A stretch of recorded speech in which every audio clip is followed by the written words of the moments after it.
hey, the work that you guys do. Yeah. And so with Translocation, Yeah. one of the things that I've seen on social media, especially on the Kenya Wildlife Service social media page, Yeah. every time we do Translocation, on the comments, there are always people asking, why are you translocating? Yeah. And I think, I guess it has not really been communicated well to people. Yeah. Like, do you mind giving us like a few reasons why people translocate? Yeah, animals? so sometimes, KWS is the one who's been mandated to manage and conserve Kenya's wildlife for Kenyans people, for the Kenyan people, right? Yeah, yeah. So it comes to maybe a time when you see what we call the carrying capacity of an area. That's the amount of animals this area can take has exceeded. Okay. So it means that there are too many in that area. They're probably going to have issues of interspecies aggression, especially with rhinos. That's what happens when there are too many. They start fighting amongst themselves, and we're trying to conserve them. We're not trying to help them fight to the death. To the death, yeah. So sometimes in cases like that, then we take animals and take them to another suitable area so that they can populate that area. It could be anything. It could be lions, it could be buffalo, it could be rhinos, it could be elephants. So when the carrying capacity, when there are too many in that particular area, that's one of the reasons. Mm-hmm. And then you also realize that the area, sometimes it's also because of human-wildlife conflict. When we have animals that are, and people living too close to each other, and there's always some level of conflict arising, then we tend to, so that for the sake of the people and for the sake of the animals as well, we translocate those animals. It's usually maybe 1, 2, 3, not many. When we're trying to destock an area. Yeah, so we do that just for the safety of the animals and safety of the people. As well. Yeah. And it comes with its own like complications, and because now I can imagine if you like Nairobi National Park, if you get a rhino from here and take it maybe to Savo East, probably, and the climate there is different from here. The water, the food.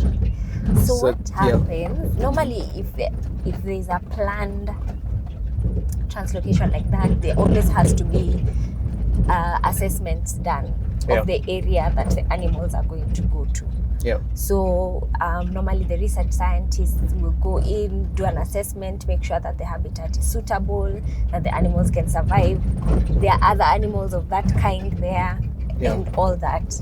So once that report is given now to us, then we can decide, okay, this is a suitable area or this is not a suitable area.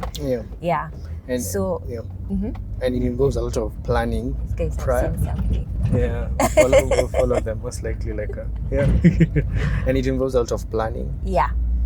It involves a lot of planning. It involves a huge team. Yeah. Because you can imagine trying to move an animal that weighs huge tons. And then sometimes one thing that I've seen, when you move animals, you create like a bubble for it there. You monitor for like a few weeks, maybe a month. They have to be post translocation monitoring. Make sure that they're okay. And it's an expensive affair. I know your department. Conservation is an expensive affair. Oh my goodness. I never knew that. Even as a student, when I was here, my work was just to go. We're being told we are going here, we are going. But now that I've actually come to see the nitty-gritties, what goes into an actual exercise like that, it's super expensive. So expensive. It's and that's something that people don't know. I was having a conversation with Mariah. Yes. So currently I'm editing the episode with Mariah. Okay. I did. It's coming probably tomorrow. Fantastic. And we were talking about like the expense of conservation, whereby sometimes we might increase park fees. But if as a guest, if you kind of see how how much money goes into, for example, vet work. Oh yeah. It goes to the ground teams. It goes to medication. I was even just going to say, just the medication alone. Yeah.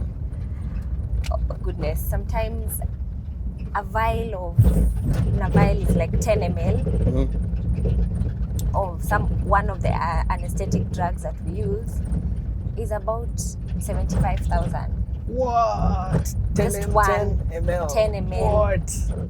Thank you so much for watching that highlight video. If you want to watch the full conversation that we had on the game drive, click here. I'm going to put it here.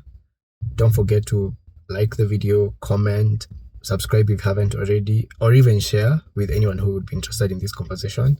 It helps my channel and it helps me make more videos like this. Asante. Bye.